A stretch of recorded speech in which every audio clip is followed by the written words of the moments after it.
Hello viewers, I am Dr. SGV Satya from Satya Unani Healthcare, Hyderabad.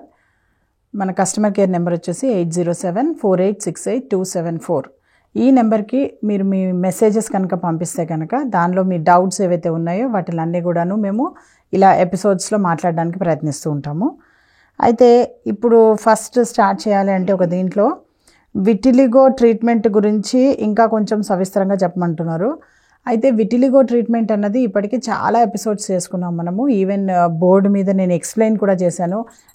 Liver, small intestines వీటిల్లో deficiency ఎలా వస్తుంది, వాటిలో insufficiency వల్ల వీళ్ళకి తెల్లమచ్చలు వస్తాయి అన్నది కూడా నేను అంటే బుక్స్లో లేకపోయినా కానీ అలా డయాగ్రమాటిక్గా ఎక్కడా కూడాను నేను దాన్ని నా వంతు ప్రయత్నంగా నేను చెప్పడానికి ప్రయత్నించాను. మీరు ఆ వీడియోస్ చూస్తే కనుక మీకు అర్థమవుతుంది. బట్ స్టిల్ అయినా కానీ మనం విటిలిగో మీద ఇంకా కొన్ని ఎపిసోడ్స్ చేసుకుందాం. ఇలాగే చూస్తూ ఉండండి. తెలుగు 1 దాంట్లో ఇంకా వస్తాయి మీకు. అలోపతి మెడిసిన్ కన్నా కాస్ట్ ఎక్కువ అనుకుంటాను, అందుకే ఇక్కడికి రావడానికి కష్టంగా ఉంది. అవునండి, చెప్పాలి అంటే కనుక ఇంగ్లీష్ మెడిసిన్ అన్నది ఇట్స్ కెమికల్ కాబట్టి చాలా చీప్ మెడిసిన్. అందుకే మీకు వరల్డ్లో బాగా ఈజీగా విరివిగా దొరికిపోతుంది. ఎక్కడంటే అక్కడ మీకు ప్రతి సందులోను, ప్రతి చౌరస్తాలోను, ప్రతి చోట మీకు ఈ ఇంగ్లీష్ మెడిసిన్ అనేది ఈజీగా దొరికిపోతుంది. కానీ యునాని వైద్యానికి వచ్చేప్పటికి ఏమవుతుందంటే యునాని వైద్యం అన్నది ప్యూర్ న్యాచురల్ ప్రోడక్ట్స్తో మొత్తం ప్రపంచంలో దొరికే మూలికలతో తయారు చేసేది యునాని మెడిసిన్. సో దీంతో ఏమైపోతుందంటే మనకు అంతకుముందు ప్రాక్టీస్ వేరు, ఇప్పుడు ప్రాక్టీస్ వేరు. అంతకుముందు ఏంటంటే మనకి అడవులు బాగా విపరీతంగా మనకి మనుషుల కన్నా కూడాను సర్ప్లస్గా ఉండేవి. తర్వాత మూలికలు బాగా ఎక్కువగా దొరికేవి, మూలికలు ఎక్కువగా వచ్చేవి అటవీ సంపద నుంచి.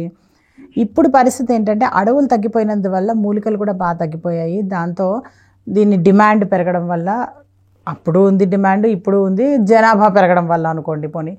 జనాభా పెరగడం వల్ల ఏమైపోతుందంటే వాటిల్ని మీట్ చేయలేకపోతున్నారు అనమాట. ఏవైతే అటవీ సంపద మాకు వస్తుందో వీటిల్ని. దాంతో ఏమైపోతుందంటే దాని యొక్క కాస్ట్ విపరీతంగా పెరిగిపోయింది. అంతేకాకుండా ఇంకోటి ఏంటంటే అంతకుముందు మనకి బయట దేశాల నుంచి ఏవైతే వచ్చావో అవి ఈ జిఎస్టీలు ఇవన్నీ లేకపోవడంతో అంతకుముందు కొంచెం మనకి కంపారిటివ్లీ తక్కువ రేటుకి వచ్చేసేవి. షిప్పింగ్లో వాటిల్లో కొన్నిసార్లు కొన్ని వాటికి వాళ్ళు ఛార్జ్ కూడా చేసేవారు కాదు. బట్ ఇప్పుడు పరిస్థితి ఏంటంటే ప్రతిదానికి మనకి జిఎస్టీ అన్నది రావడంతో ఏంటంటే వాళ్ళకి వస్తున్న జిఎస్టీని కూడాను మీ మీదే వేయాల్సి వస్తుంది. మళ్ళీ ఆ తర్వాత నెక్స్ట్ స్టేజెస్లో ఎవరెవరికి జిఎస్టీ పడ్డా అది కూడా అదనంగా మీకే యాడ్ అవుతుంది. అలా అవ్వడం వల్ల ఏమైపోతుందంటే అట్ ద ఎండ్ మీ చేతికి ప్రోడక్ట్ వచ్చేప్పటికీ చాలా ఎక్కువగా మీకు అది కాస్ట్ అయిపోతుంది. అదొకటి. రెండో థింగ్ ఏంటంటే సత్య యునాని ఫార్మసీలో మీకు కంపారిటివ్లీ బయట కన్నా ఎందుకు మీకు కాస్ట్ ఎక్కువ ఉంటుందంటే బయట అంతా కూడాను మీకు చక్కెర పాకంలో మీకు మందులు తయారు చేస్తారు. బట్ సత్య యునాని ఫార్మసీలో ఏంటంటే ఓన్లీ హనీ బేస్డ్ సిరప్స్లో మాత్రమే మందు తయారు చేస్తారనమాట. మీకు యూజువల్గా నేను ఎన్నైతే మీకు చెప్తూ ఉంటానో దానిలో అన్నిటికీ మీకు ఒకటే చెప్తూ ఉంటాను, షుగర్ అన్నది అస్సలు వాడడానికి వీల్లేదు, దాన్ని అసలు మీ లైఫ్లోంచి కంప్లీట్గా బ్యాన్ చేయండి అని ఎప్పుడు చెప్తూ ఉంటాను నేను. మరి షుగర్ బ్యాన్ చేయండి అని మేమే షుగర్ సిరప్లో మందు తయారు చేసేస్తే ఏమన్నా మీనింగ్ ఉందా? అసలు మీనింగ్ లేదు. కాబట్టి అందుకని మేము షుగర్ సిరప్లో కాకుండా హనీ బేస్డ్ సిరప్స్లో మాత్రమే మందులు తయారు చేస్తున్నాము. ఇలా మందులు హనీ బేస్డ్ సిరప్లో తయారు చేయడంతో ఏంటంటే ఇంకొంచెం కాస్ట్ పెరిగిపోతుంది అండి. బట్ కాస్ట్ పెరిగినా కానీ మనకి వర్త్ఫుల్ ఐటమ్ వస్తుంది ఒకటి. తర్వాత ఇంకోటి ఏంటంటే not more than our health కదా, not more than our life. So మంచి తినేది ఎప్పుడు కూడాను మంచి ప్రోడక్ట్సే తినాలి. ఎప్పుడైనా చూడండి, మీరు పండు కొనాలంటే కాస్టే ఉంటుంది, అదే పానీపూరి తీసుకోవాలంటే కాస్ట్ తక్కువ ఉంటుంది.